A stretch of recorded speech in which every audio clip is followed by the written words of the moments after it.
As I bared my arm for the tourniquet, I felt good about being part of the military blood drive. It was 1984, I was 18, doing my first year of service.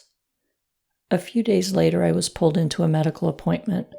The doctor asked me to sit down and said, "You have hepatitis B."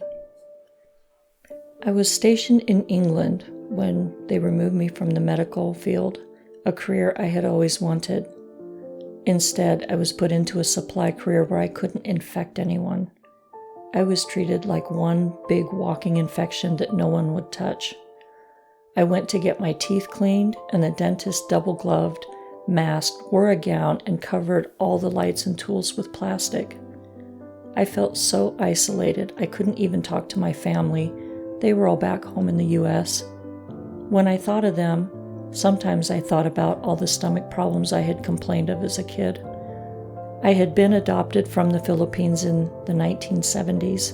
I was tested for this and that, but not for hepatitis B. Testing for the virus wasn't widespread at that time. I was called a hypochondriac when the doctors couldn't figure out what was wrong. 4 years after I found out I have the virus, I gave birth to a son. Because he had oxygen deprivation and jaundice, the idea of mother-to-child transmission came up. The doctors wouldn't let me see him or hold him for 2 days. Stigma, lack of knowledge of the disease, not knowing what to expect. This is how it went for decades.